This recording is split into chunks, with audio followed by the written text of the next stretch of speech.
All right, good evening. Again, my name is Tracy Craig. I'll be moderating this meeting. This is the sixth community meeting the Water Board is holding for the Ford Aeronutronics site. Um, I will be moderating this meeting. My colleague John Permani. John, can you wave your hand? Will be taking notes and helping me with questions and answers. I want to let everybody know that we are recording this meeting and we'll be uploading it to the Water Board's GeoTracker site and also to Ford's website for this project. First of all, I want to say we all wish we were there in person tonight, and unfortunately, due to COVID-19, we are holding a webinar instead. So I hope everybody is well. There are some limitations to the webinar format, and I'd like to go through those quickly so that you know how we'll be accepting public comments, questions, answering, and so on and so forth. The webinar it's a little bit of one-way communication, and you can only see our panelists and you can only hear them speak. We don't have video feed for any of the people attending. That means that we can't see you, and you will only be able to speak if I unmute you. We do want to hear from you. That's a big reason for the meeting tonight. And to make sure that we've presented this information in a way that's understandable. To that end, we'll be accepting public input and answering questions. It just won't be as organic as in an in-person meeting. Jessica Law will be pausing throughout her presentation to ask if people have questions. If you have questions or comments during the presentation, you can do one of two things. You can raise your hand using the raise your hand function that all attendees have, and I will unmute you so you can ask your question or comment. You can also ask questions through the Q&A box. You can type that in during the entire presentation. John Permani will be monitoring that. He'll let me know, and I will stop Jessica and ask her those questions. Again, she'll be pausing quite a bit during the presentation. We will save time after the presentation for questions and answers as well. To manage that for you, all you have to do is raise your hand using that function again, and I'll call on people in order, and then I'll unmute you one at a time. We have 45 people, so I just want people that if you're commenting or questioning to just be a little bit cognizant of the time so everybody gets an opportunity to speak if they wish. I know at past meetings, we've had a lot of folks that go to the back of the meeting room to discuss the specifics of their properties. Obviously, we can't do that tonight, but we do want to hear from you if you have specific questions about your property. So to do that, you can put your number in the question and answer box, and we will call you back and make a virtual appointment to go through property-specific data. Secondarily, you can call our project line for this number and ask for an appointment, and we'll call you back and make an appointment. That number is 1-800-949-3673. Once again, 1-800-949-3673. You can see from the agenda that's up that Jessica's presentation is about 25 to 35 minutes. Again, she'll be pausing to take questions and make sure that we're presenting this in a way that folks understand. The purpose of the meeting tonight is to go over the risk assessment process. This is some really, really dense material. So we will be taking lots of pauses to answer clarifying questions and make sure we're communicating this subject matter in a way that's understandable. At past meetings, we've had handouts. Jessica, can you go to the next slide? At past meetings, we've had handouts, and those are available again on GeoTracker or on Ford's website.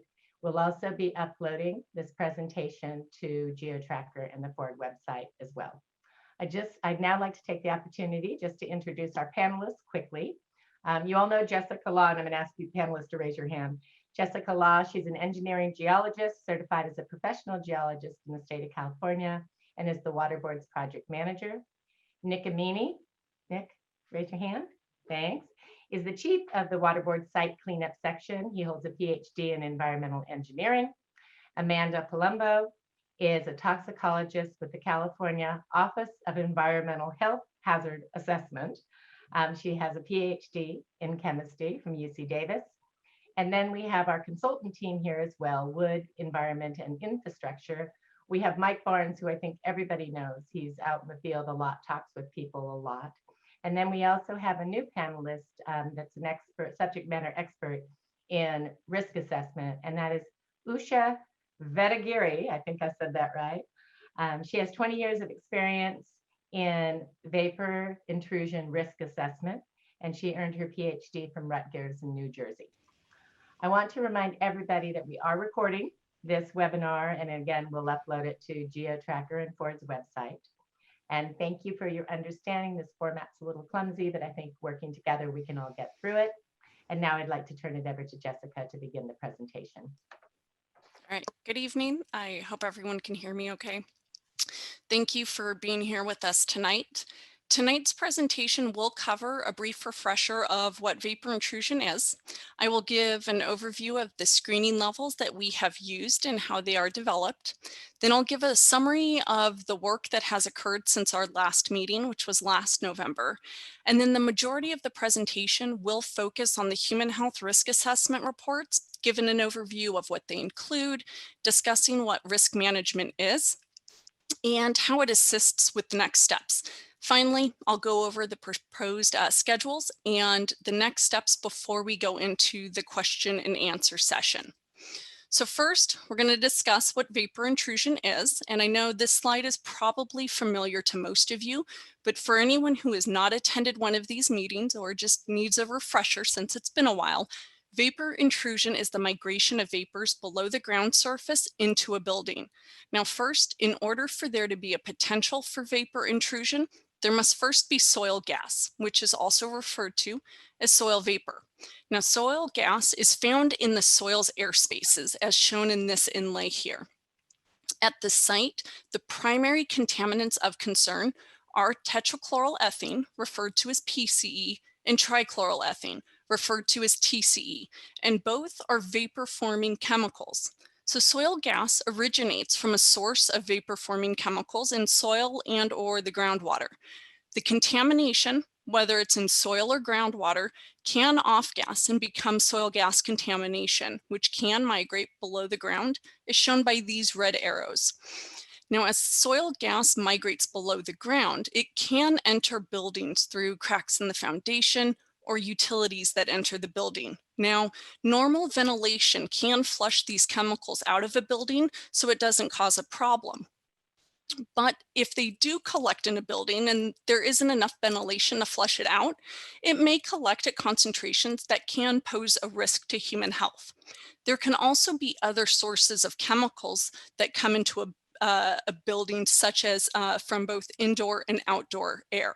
So if there's bad air pollution outside, it can come into a building. And also if there's chemicals used, like cleaning products inside a building, they can introduce chemicals into a building, into that indoor air as well.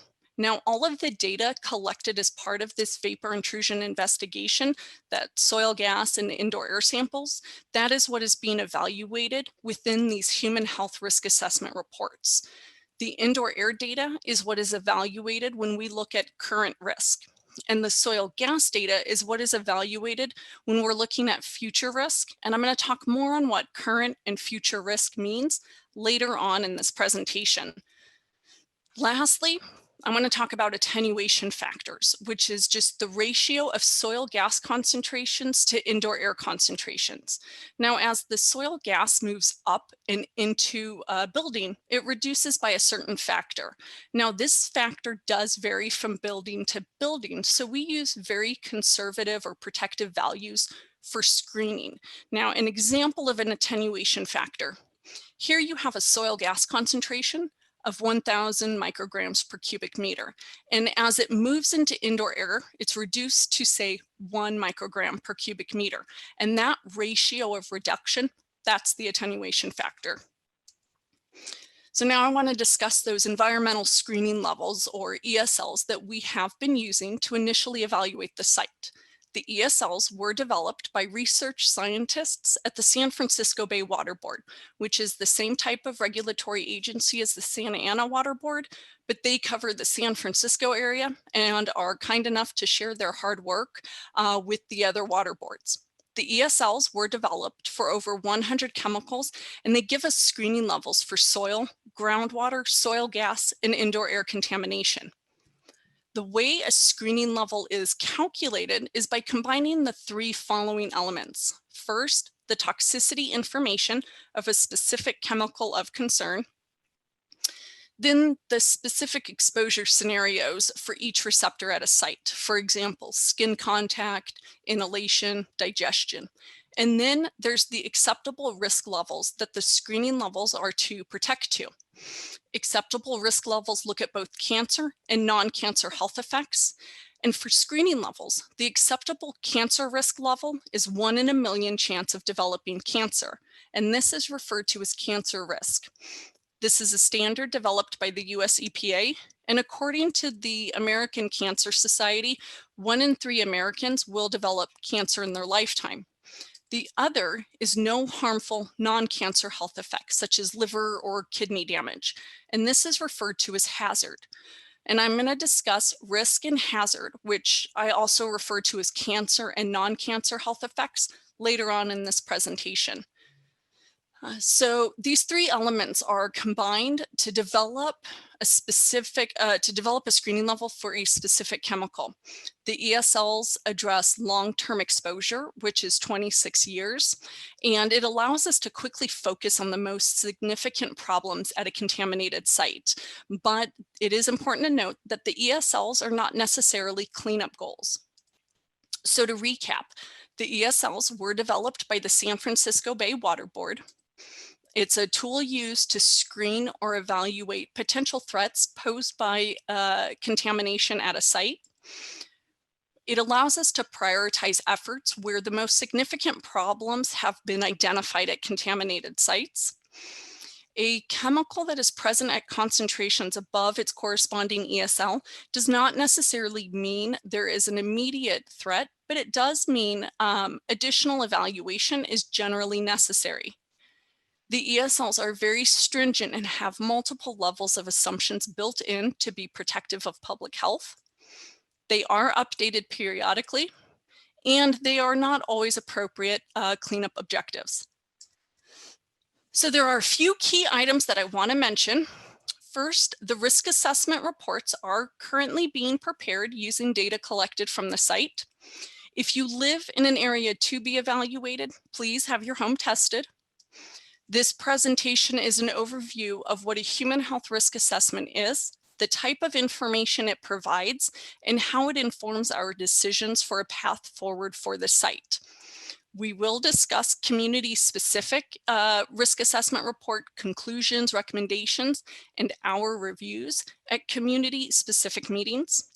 And information within this presentation is based on investigation efforts through September 30th this year. So before we discuss these human health risk assessments, a lot of things have occurred with the site since the last community meeting. First, regarding the vapor intrusion assessment, 67 soil gas probes were installed at 33 locations, and these were installed to further evaluate the extent of the soil gas plume. 513 soil gas probes were sampled, and 165 homes were sampled in the last year. The sewer gas pathway was evaluated in one area, which included the sampling of 3 sewer manholes. And then there's been data gap assessment activities, which is conducting additional groundwater and evaluating soil gas deeper than 15 feet below the ground surface. So groundwater grab samples were collected from 6 locations, and at each location, groundwater samples were collected from 2 to 3 depths. Then 17 soil gas probes were installed at 5 locations to evaluate the vertical extent of soil gas. Regarding the interim remedial action, there have been 4 soil vapor extraction wells installed. 29 soil gas probes were installed at 8 locations. 45 soil gas samples were collected to evaluate baseline soil gas concentrations prior to conducting the soil vapor extraction pilot test. Then after a couple of delays, the pilot test is occurring at the various locations per the schedule. Finally, COVID-19 also has affected some of the work pertaining to this investigation. First, at the start of the state shutdown by the governor, Ford did temporarily suspend all work. We were able to establish what essential work would continue during the shutdown, and this is documented in a few letters that are located on GeoTracker. Indoor air sampling was temporarily suspended for select areas based on certain criteria. And then all of the indoor air sampling was resumed once certain conditions were met. And this has occurred twice. Once Orange County reached stage 3 on June 12th, but then the county was shut down again, resulting in that limited indoor air sampling. But then when the county entered into the red tier on September 28th, all indoor air sampling was resumed. So now we are going to start talking about. I'm just going to pause you and see if we have any questions. Sure. The audience has a lot. So I don't see anybody raising their hand. I'll just give everybody a minute. Okay. All right. I think we're good. Excellent. Thank you, Tracy. So now we have a question in the Q&A. Thank you. Yes. Thank you for putting this on. Can you explain where Bonita Creek, Sea Island, Bay Ridge selected for the pilot test because high counts results in testing? I'm sorry, can you repeat that question? Sure. I think that one, I'll let Mike answer maybe. Sure. Were Bonita Creek, Sea Island, Bay Ridge selected for the pilot test because high counts results in testing? I think they're saying because of the higher amount. That is correct. The pilot test, the soil vapor extraction pilot tests, were located where the higher soil gas concentrations were located at. And that's simply because lower soil gas concentrations typically can't be remediated with that type of technology. Okay. And then we have another question. How do we reschedule an indoor air sampling on our house that was canceled due to the pandemic in March and April? You can do one of two things. You can put your name and number in the question and answer box and we will call you back. If that feels too not private, you can call Ford's project line number, which is 1-800-949-3673. John Primani will type that in the answer box. You can call that tomorrow and we can set up an appointment. Let's see if we have anything else.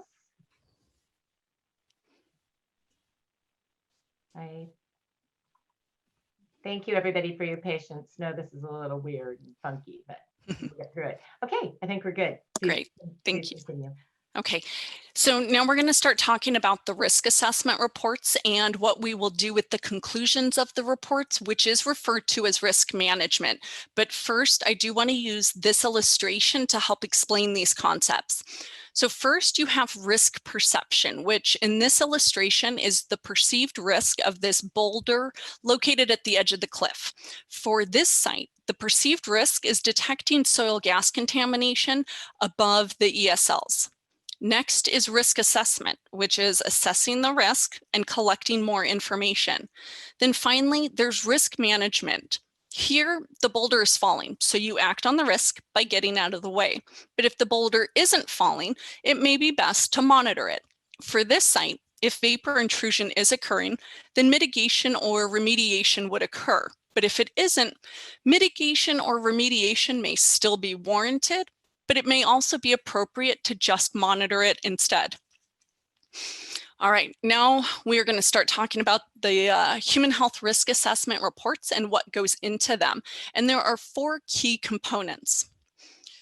First is data collection and evaluation, which includes identifying the contaminants and knowing the nature and extent of the contaminants. Second is exposure assessment, which is estimated based on concentrations and the media the contaminants are in. For this site, soil gas. Third is toxicity assessment, and this is the numeric criteria that is used to define the amount of a chemical to cause a health effect. The 4th component is risk characterization, and this takes the exposure and toxicity assessments and uses them to estimate hazard and risk. And I am going to talk more on what hazard and risk are coming up, but these 4 key components allow us to estimate the nature and probability of adverse health effects when people are exposed to them for a long period of time. So a few key items regarding these human health risk assessment reports that are being prepared. Each community will have its own risk assessment report prepared based on the soil gas and indoor air data collected from each community. And when I say community, I am referring to a specific homeowners association or apartment complex.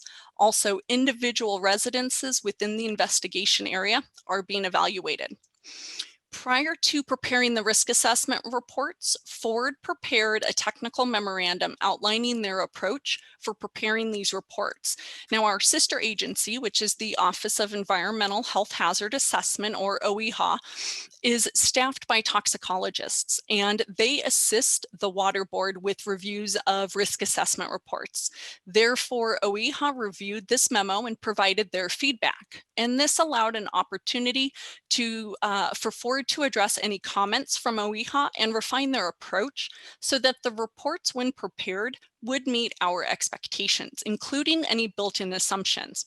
And that's because a risk assessment report does have assumptions that need to be included. Things such as exposure duration when evaluating indoor air exposure risk. Now, for a residential building, exposure assumptions are 24 hours a day, 7 days a week, 350 days per year for 26 years. Another assumption is a conservative attenuation factor for modeling risk when there is no indoor air data. Now, I mentioned attenuation factor earlier and gave that example of soil gas at 1,000 decreasing to 1 in indoor air.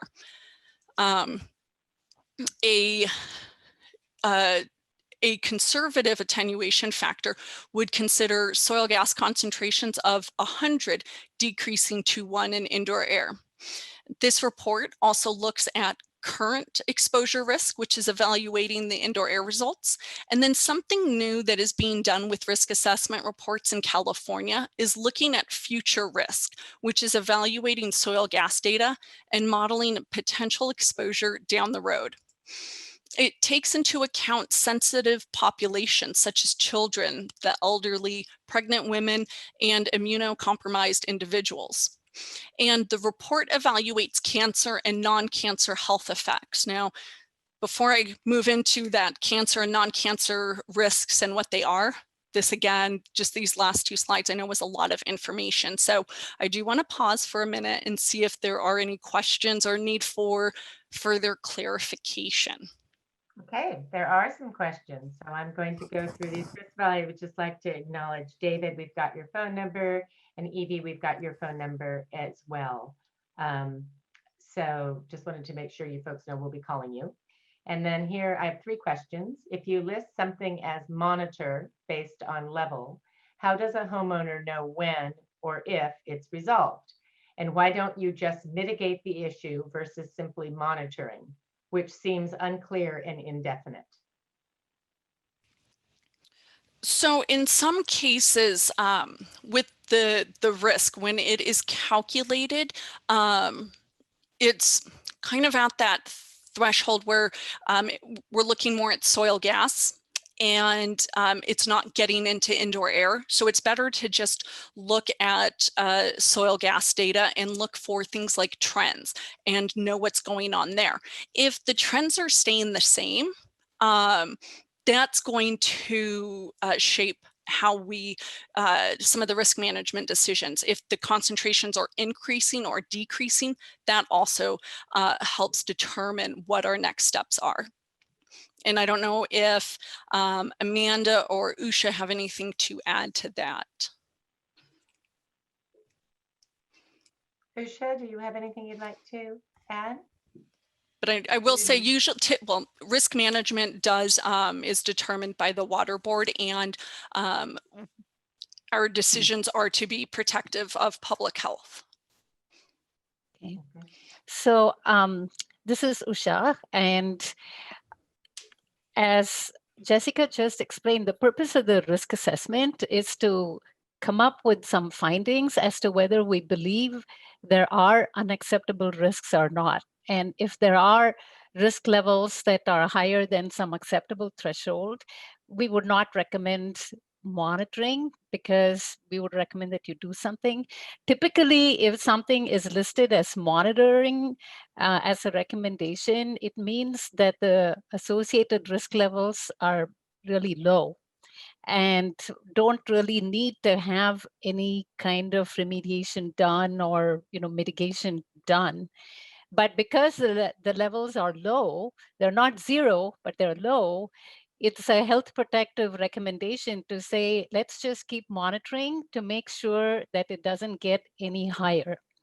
But monitoring by itself usually is associated with conditions where we don't really think there is a risk based on all the data that's been collected, if that answers your question. Okay. Second question we have is, soils tests were done in Belcourt Hill last month. Any results, and why was it done in Belcourt Hill? I'm trying to think if that report has been submitted, Mike. There's just been a number of reports, so. Not yet. Okay. So, yeah, it will be Oh. about 15th. Okay, that's right. And I've seen it, so there wasn't anything that, was surprising or anything like that, but it was, the water board requested forward to collect soil samples just to conduct some additional investigation. That's part of that data gap investigation. And then another question, this is the last one we have in the box. For homes that exceed a threshold and are listed as monitor, can't you test the soil directly beneath to then determine the concentration below the home, which is the more relevant number, as the household number is a function of the amount of cracks in the foundation and windows? Would you like me to repeat that, or did you understand that? So I think I got that, and that's if there's exceedances in the home, why don't we just sample the air beneath the foundation? In some instance, in some of the homes, we are able to sample directly beneath the foundation of the home and collect those soil gas samples. Other homes, there are the design of the foundation does not allow us to penetrate through, because it can affect the stability of those foundations. So those, they collect the soil gas samples from outside. Now, if there's indoor air exceedances, we want to monitor that if it exceeds our screening level, because we want to make sure it's not increasing, and that it is at least temporarily mitigated and then ultimately addressed for the longer term, which can be either long-term mitigation or remediation. And Mike, did you have anything to add to that? Yeah, I just would say that for the homes that we're not able to penetrate directly beneath the foundation, we have a network of soil gas probes that are as close to the foundation as we can get. And I believe one other reason why some homes might not have been sampled underneath is if access agreements were not granted, right? Correct. Okay, that is all for our questions right now. And Okay. if you feel your question wasn't answered, just type it in the box and let us know, and we will go again. I also wanted to just say, for the people that have phoned in, you can hit *9 if you're only on your phone, and that will raise your hand and we can unmute you. And in a little bit later on in the presentation, I'm going to discuss a little more on risk management and stuff like that. Okay, so first we're going to talk about cancer risk. Cancer risk is the increased probability or extra risk of an individual to develop cancer over a lifetime as a result of exposure to a carcinogen. The US EPA and OEHA generally assume that cancer risks below 1 in a million are insignificant. And 1 in a million is also expressed as 1 × 10⁻⁶, which is the likelihood of 1 person out of 1 million people who face this risk contracting cancer over a lifetime. Now, as I mentioned earlier, the screening levels include acceptable risk, which is that 1 in a million. And that is what the indoor air screening level is set at. Now, an example would be in say the city of San Jose, which has a population of 1 million people. If every resident in San Jose had indoor air concentrations from vapor intrusion at a screening level for a particular contaminant, and were exposed for 26 years, 24 hours a day, 350 days per year, then one person would be expected to contract cancer in their lifetime from that exposure. Next, we have hazard, which is the term we use when we are talking about non-cancer health effects.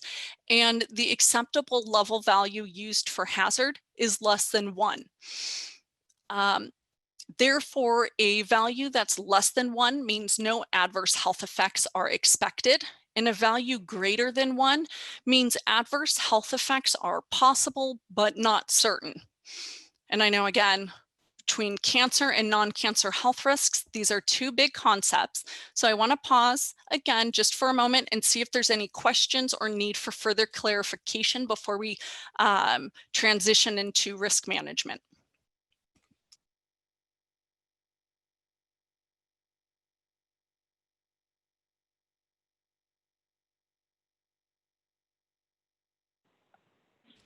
Tracy, you're muted. I was going to say, No Tracy, you're muted. questions, and there's no questions in the box, and nobody has their hands raised. So I Okay. think that we can move forward. Okay. Thank you. So now we're going to talk about risk assessment versus risk management. Risk assessment is the report that evaluates the analytical data and describes the likelihood of health effects. And the results and conclusions from the risk assessment supports risk management decisions. The risk assessment reports are prepared by Ford or on Ford's behalf by Wood, who is their consultant, and it is reviewed by OEHA and the Water Board, and we provide comments to the report and conclusions. Risk management are the next steps that the Water Board requires based on information provided within the risk assessment report, as well as comments that are provided by OEHA and our review of the information. Risk management addresses risk considering all the factors. It considers alternatives and selects appropriate actions. And the actions that are considered are no action, monitoring, mitigation, and remediation. And risk management also considers current and future risk.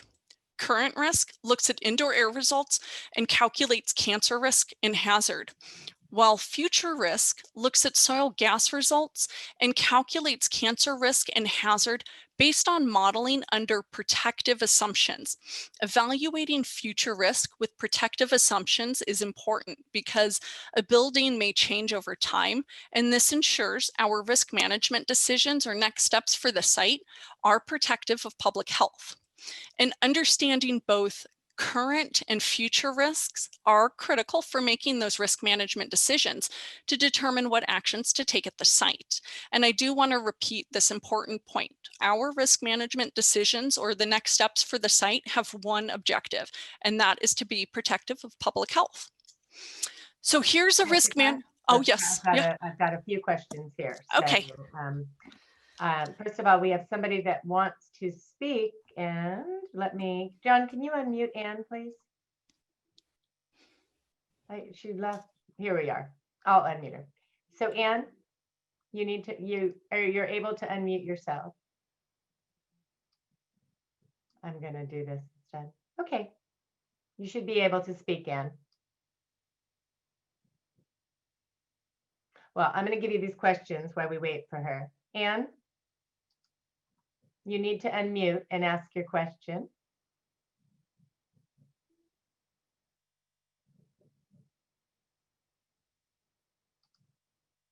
Well, let me move on to these while she figures that out. So first of all, what type of cancers or cancer sites are included as having an increased likelihood? So Amanda, I'm going to have you answer that question. Right. So the primary contaminant at the site is trichloroethylene, TCE, and that one is associated mainly with kidney cancer, but also non-Hodgkin's lymphoma and liver cancer. And PCE, the other contaminant that's frequently found, is associated with liver cancer. So those are the main cancers from the contaminants at the site. Okay. And then we just have a comment. We received a community fact sheet in August of 2020. So yes, we sent one out moving it about that. Okay. And I don't know if Anne can hear me, so I think we can go forward and, oh, she's unmuted herself. Anne, could you ask your question, please? The question was typed and responded to. Thank you. Oh, okay. Thank you. All right. Go forward, Jessica. Thank you. Okay. All right. So here's a risk management chart, and I don't expect anyone to really read this, but it is similar to what is referenced in different vapor intrusion guidance documents, and it just lays out our risk management process. This first section here looks at risk numbers, and both for current and future risk. This middle section here assigns a priority to them. And this last section here lists potential response actions. Now, risk that falls in this middle section here, this yellow section, that's kind of that gray area where the potential response actions depend on a number of factors. So I want to use this visual because it may be a little easier to talk to regarding that middle section. It is important to note that this illustration is for cancer risk and long-term exposure scenarios, not short-term health risks. Short-term exposure risks are responded to quickly and have higher concentration action levels than the screening levels we use. Cancer risk that falls between 1 in a million and 1 in 10,000 can be acceptable depending on site-specific conditions and factors. So in this example, we have a parking garage with this maximum height warning bar here, which represents our screening level. If a vehicle is below this maximum height warning bar, it's safe to proceed. Same as calculated risk below 1 in a million. Now, if your vehicle is taller than the top of the garage, you have to stop. You cannot proceed safely. However, you can mitigate or remediate with a lower profile vehicle. Now for this space in between, that is where more information is needed. Are there pipes located throughout the garage and it's unsafe to proceed everywhere? Just like, or is it just in select parking spots? We don't know. We want to investigate some more and get more information before we should proceed. So for this site, indoor air results that have exceeded the screening level do fall within this area here, with most of those exceedances right about here.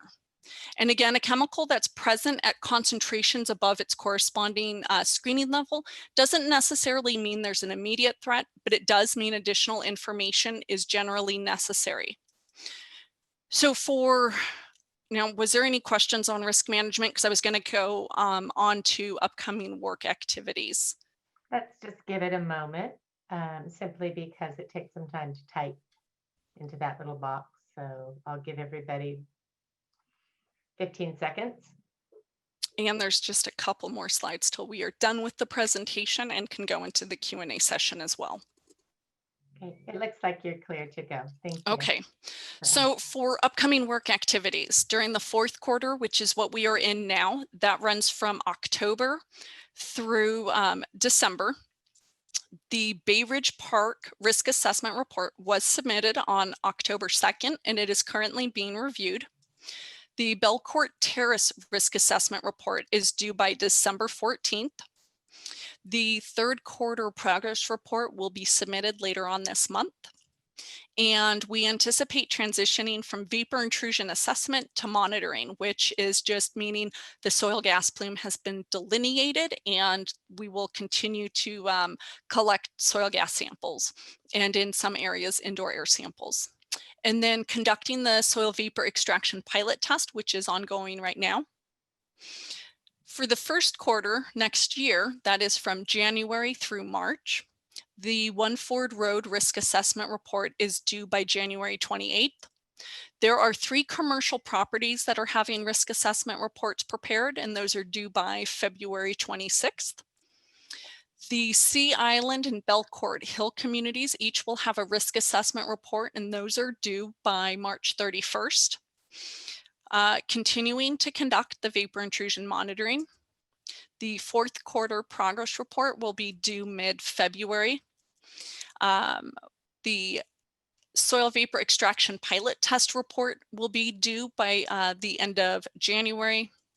And the next community meeting will occur by the end of the first quarter, possibly early second quarter. And the second quarter does fall from April through June. And the Newport North risk assessment report is due by May 24th. The Corsica Villas and Belcourt Hill Master risk assessment reports are due by June 30th. And again, continuing to conduct the vapor intrusion monitoring. So there's two main things that are going to be occurring with the site in addition to the vapor intrusion monitoring. And first is the interim remedial action activities, which includes conducting the pilot test activities at the 3 different locations. And again, that is ongoing. Evaluating the results and report the findings. And that report is due to the Water Board 60 days following completion of the pilot test. So again, we anticipate receiving that towards the end of January. Then there's the risk assessment reports. There will be a report prepared for each community. The report includes conclusions, recommendations based on analytical data. OEHA will review this document and provide their comments. And then risk management decisions will be evaluated based on the report. So to summarize, we are anticipating transitioning from vapor intrusion investigation to monitoring, which means the soil gas plume has been adequately delineated. The sampling frequency will remain the same. However, the reporting frequency will change from quarterly to semi-annual. Continue efforts to gain access and test indoor air. Conducting the soil vapor extraction pilot test at those 3 locations, and then preparing the risk assessment reports per the described schedule, and then share findings with the community. So for additional information, you can go to the State Water Board's GeoTracker website, which is where all of the reports and analytical data are required to be uploaded. There's the LIRIS list, which is the Water Board's email notification that you can sign up for and get email notices about when the next public event is. The Water Board also has a web page specific to this site. Then Ford created a site-specific website, and they do have that 800 number that you can contact. And then there's the local information repository at the library there by the Civic Center where we normally hold these meetings. So this concludes my presentation. We do have the panel of subject matter experts from the regional board, OEHA, and Wood to answer any additional questions you may have. So Tracy, I'm going to turn it back to you to start the question and answer session. Sure. So first of all, thank you everybody for your patience. I want to make one clarification. I referred to the number wrong. I said it was an 800 number. It's a 1. So I'm going to repeat it, and John's going to type the right number in the Q&A box. It's 1833, not 800. 949-3673. So I got the rest of the numbers right, just not the 800 part. So it's 1833. We have 4 questions right now in the chat box, and then I'll go through those, and then I'll ask you to raise your hand if you'd like to speak, or you can continue putting information in the chat box. First question, please confirm a previous statement you have made in the past on behalf of Ford. That statement is, if there is a problem with your property related to PCE, TCE levels, we will fix it and we will pay for it.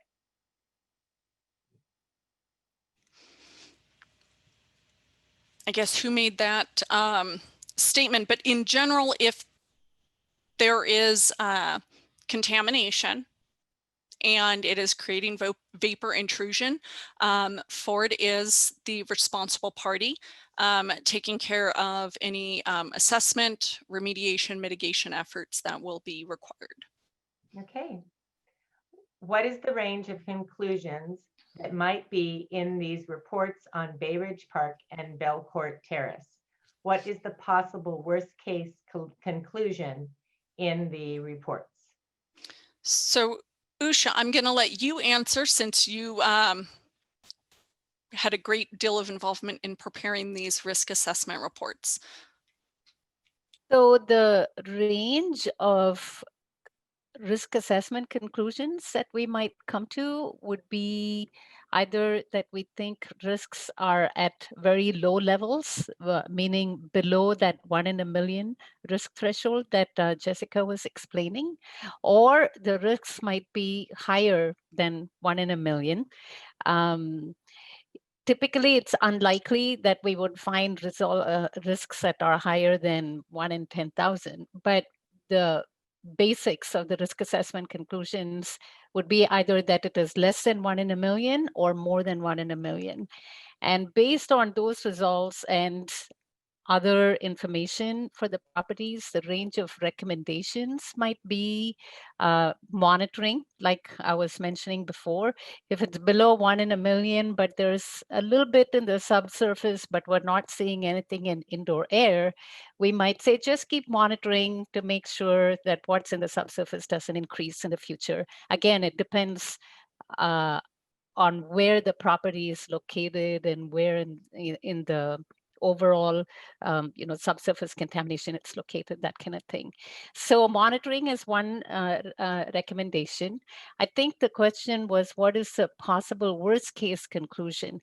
The possible worst case would be that if we felt that the indoor air data are showing risks that are higher than 1 in a million, and if they're also higher than the short-term action level that Jessica mentioned, then we would recommend air purifiers, and we would recommend increased monitoring and measurements in the indoor air to make sure that the air purifiers are put in and that they are effectively reducing the concentrations that you're seeing in the indoor air.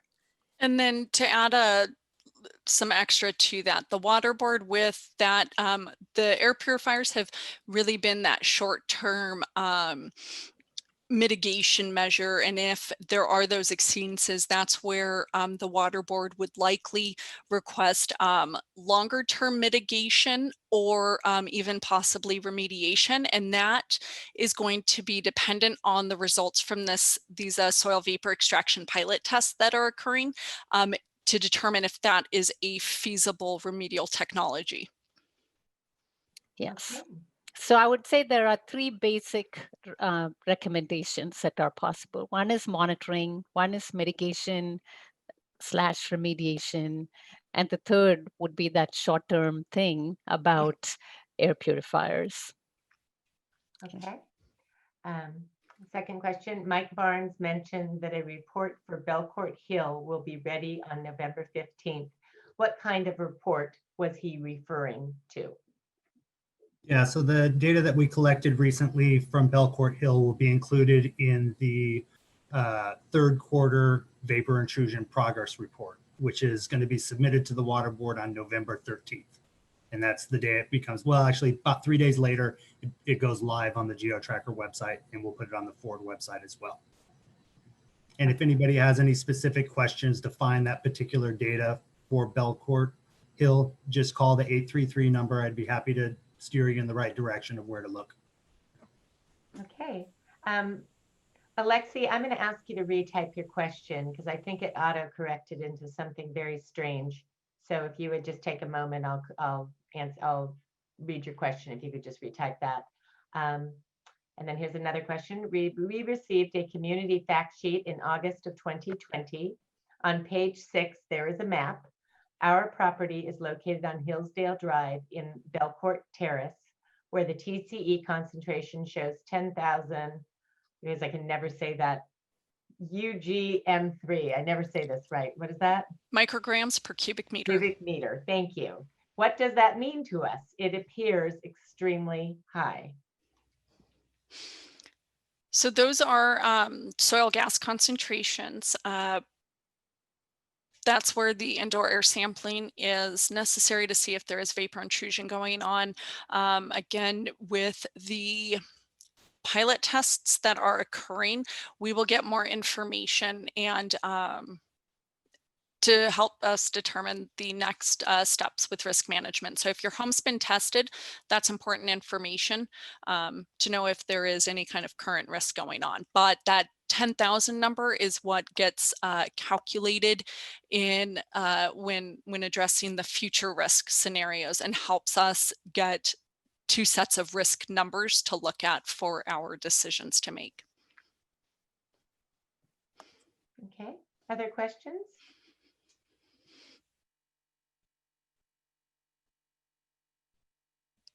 Hey, Tracy, this is Mike. I just wanted to add a comment that the next community open house, that'll be sometime towards the end of the first quarter 2021 or the beginning of second quarter. That is the community meeting that'll be heavy on the results of the pilot test.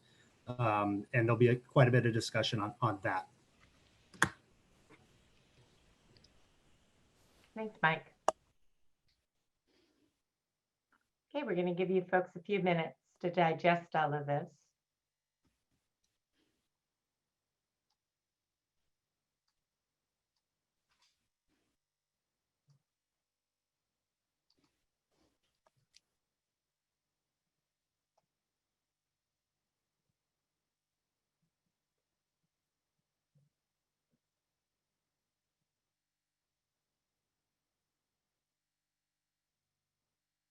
Well, I think we planned for a lot, but we didn't plan for no questions. There we go. Okay. Thank you. Okay. Will there be ongoing groundwater monitoring of the plume? So groundwater monitoring is also occurring. They are sampled twice a year, and there is that additional groundwater assessment that's ongoing, and there will be some additional groundwater wells installed to monitor, to again just better understand what's going on beneath the site. Okay. And then somebody asked me to repeat the project information number, which you can call to go through these risk assessment slides in more detail if you have questions, to make an appointment to do that. Make an appointment to talk about specifics to your property.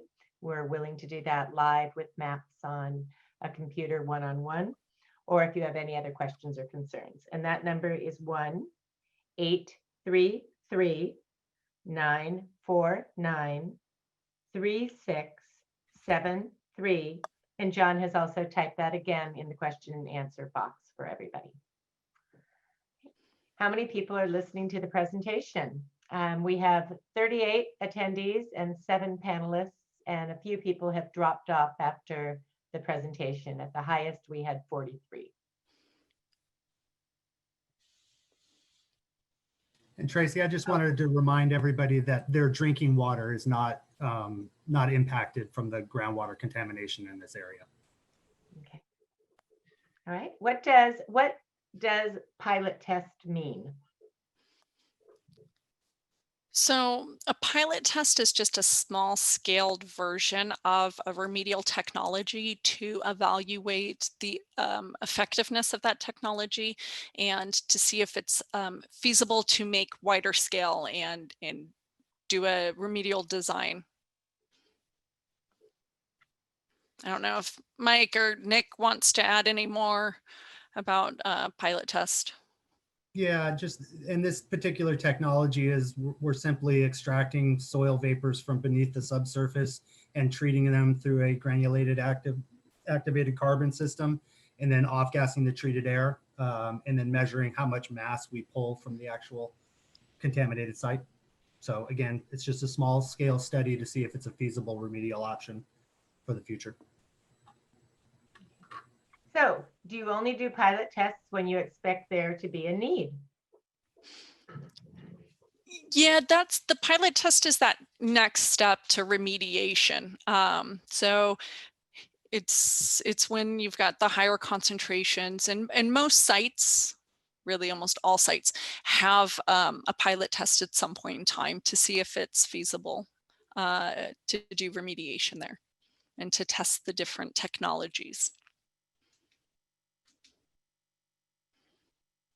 I'd also like to remind everybody you can raise your hand and talk to us. So if that's more comfortable than trying to type something into a box, please feel free to do that. I'm happy to unmute you and you can talk. I do have another question. I test my water faucet and they recommended that I install a filter.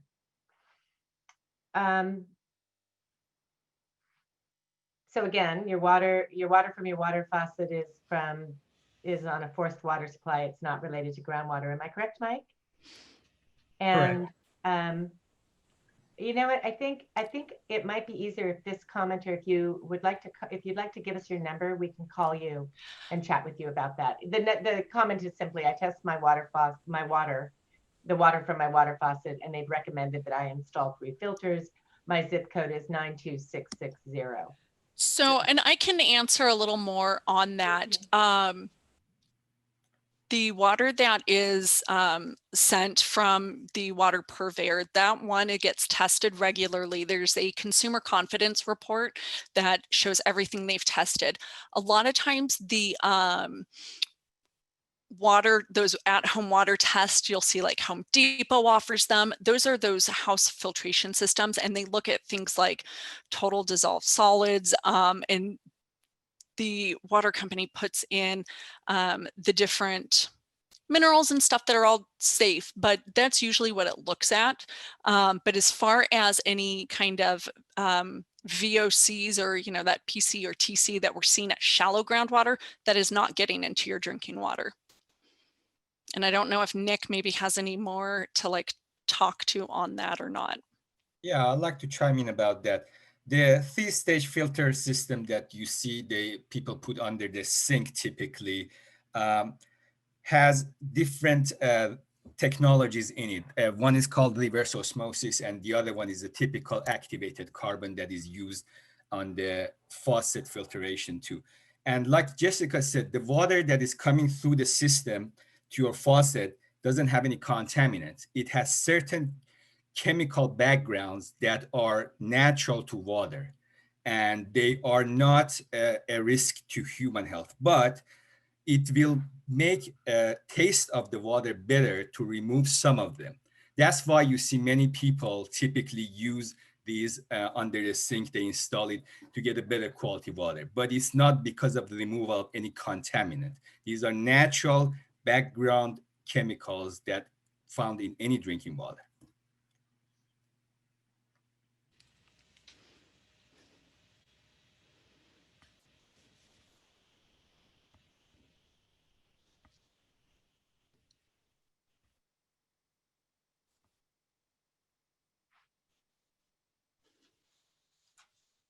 Okay, other questions?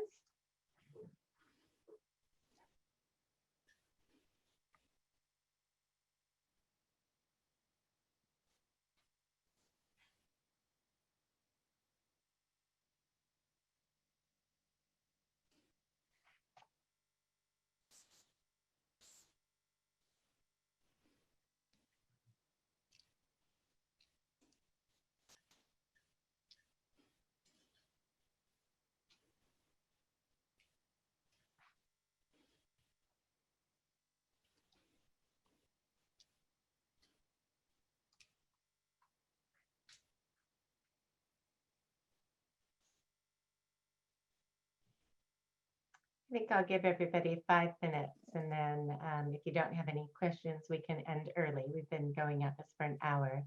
I will remain on the Zoom for the entirety of this scheduled time, which was till 8. So if anybody has any questions or needs more information, I'll be there to answer that, and we can let our panelists go in 5 minutes. Does that sound like a good idea? Okay.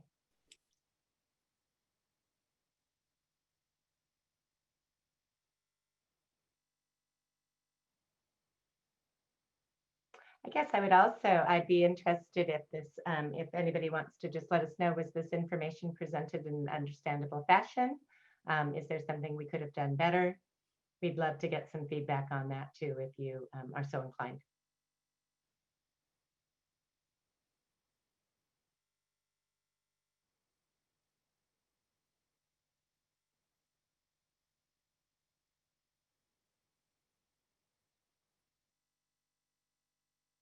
Or you can tell us about your holiday plans.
Okay, Jessica, I'm going to ask you just to summarize next steps for everybody that's left, and then I'm going to go through one more time the sources of information, and then I'm going to let our panelists go. And as I said, I'll remain on the line.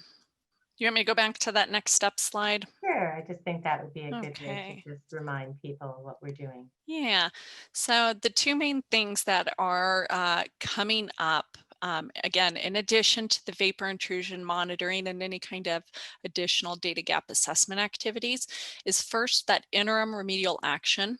And that is conducting those pilot tests, those soil vapor extraction pilot tests at the 3 different locations. Ford will be evaluating those results, and they're going to report the findings to the water board.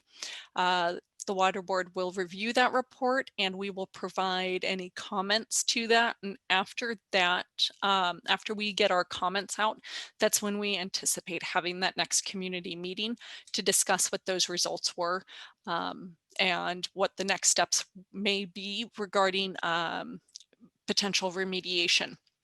The other main thing that's going on are these risk assessment reports, and we are going to have a report per community, and it will include any kind of conclusions, recommendations. It is all based on analytical data. So if your home has not been tested, but you're in the area to be tested, it just strengthens the reports. And even once these reports are prepared, if new information becomes available, they can be amended and refined to include that. OEHA does review these documents and provides their comments that we do take into consideration to assist us with when the water board makes those risk management decisions for the next steps on the project. Thank you. Okay. Oh, and I will say once with each risk assessment report, once the reviews are done and we've sent out our comment letter, that's when we will be reaching out to the individual HOAs and inquiring if there is a want for us to have the community specific meetings to discuss what those results are. So that's something that'll happen once our review is done. Okay, so you'll be holding individual HOA meetings if there's Yes. an interest to discuss HOA specific area Yep. results. Correct. And that will happen next year. Yeah. Okay, all right. So as a reminder, if you'd like to talk about property specific anything specific to your property, if this wasn't understandable and you'd like more information or to meet with somebody offline, our project-specific number is 1-833-949-3673. Information is available again on the Ford website and on GeoTracker. And we have recorded this presentation. I'm going to stop the recording now, but it will be uploaded to GeoTracker, and it will also be uploaded to the Ford website. So I want to thank everybody for hanging in there and participating.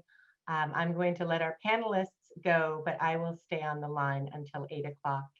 If anybody has any other questions, I'll make sure I note that we get back to you. So thank you, Nick, Mike, Jessica, Amanda, Usha, for joining.